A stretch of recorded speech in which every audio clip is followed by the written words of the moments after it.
Spoštovane gospe in gospodje, lani v začetku novembra, 3. in 4. novembra, sem v Državnem zboru na ločenih pogovorih opravil posvetovanja o datumu razpisa parlamentarnih volitev letos. Razen ene poslanske skupine je bilo sicer soglasno mnenje, da je prvi možni datum, 24. april 2022, najboljša izbira. Tako je bilo tudi moje mnenje. Tako sem že v začetku novembra, takoj po koncu posvetovanj, obvestil javnost o svoji nameri, da z odlokom določim 24. april 2022 kot dan izvedbe državnozborskih volitev. V tem primeru bom v odloku določil za dan začetka volilnih opravil 14. februar.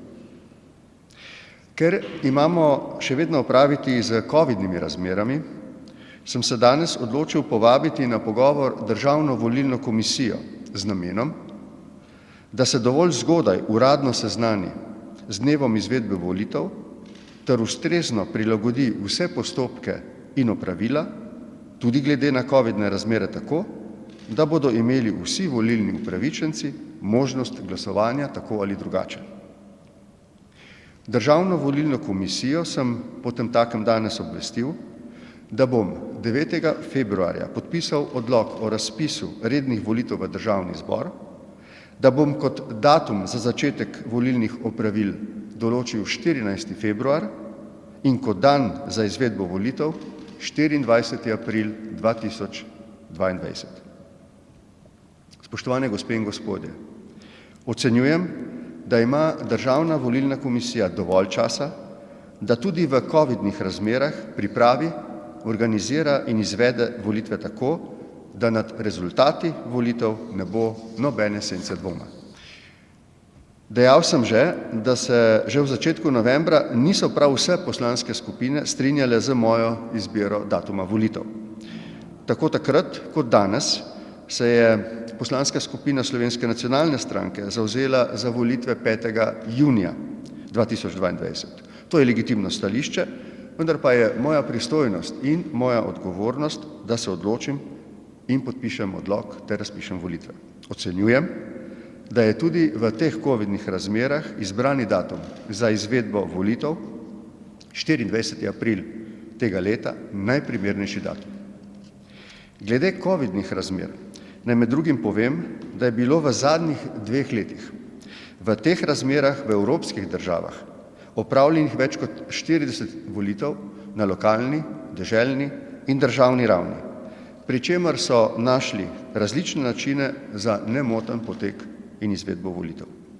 Mimogrede, na Portugalskem bodo na vrhu 5. vala konec tega meseca izvedli parlamentarne volitve.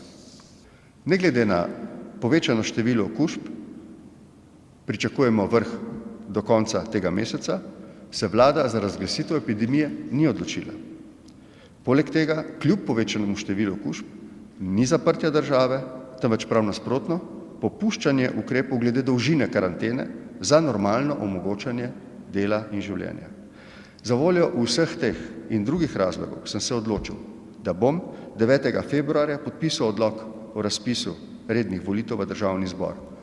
Naj še enkrat ponovim, v njem bom kot datum začetka volilnih opravil določil 14. februar, dan izvedbe volitev v Državni zbor pa 24. aprila. Predsedniku in članom in članicam volilne komisije sem hvaležen za danes opravljen konstruktivni pogovor. Ne dvomim, da bodo po svojih najboljših močeh storili vse za to, da bomo 24. aprila opravili državnozborske volitve tako, da bomo vsi zaupali v rezultat teh volitev, predvsem pa tudi glede na covidne razmere, da bo prav vsakemu dana možnost, da bo uveljavil svojo volilno pravico. Hvala za vašo pozornost. Predsednik, če se boste kje znali,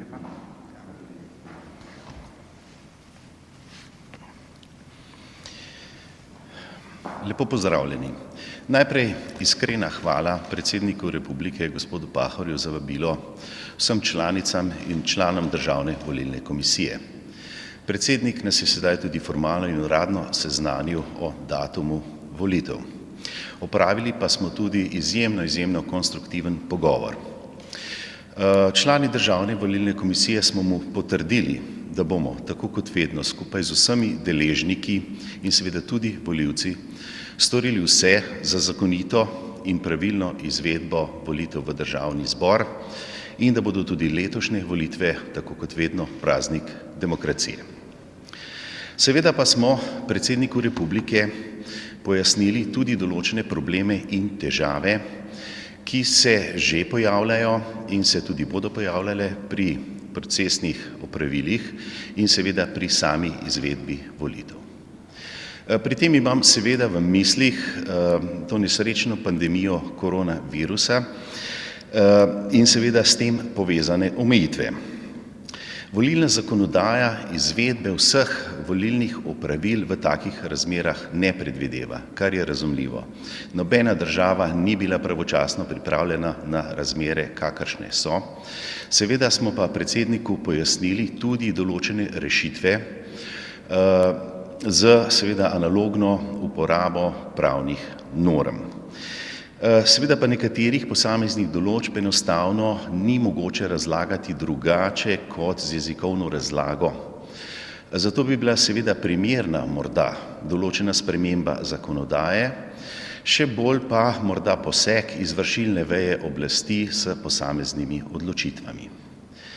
Predsednika republike smo zato pozvali, da kot politična in moralna avtoriteta vpliva na vse te akterje, da seveda skupaj z Državno volilno komisijo skušajo oziroma čim prej pristopijo k reševanju teh problemov.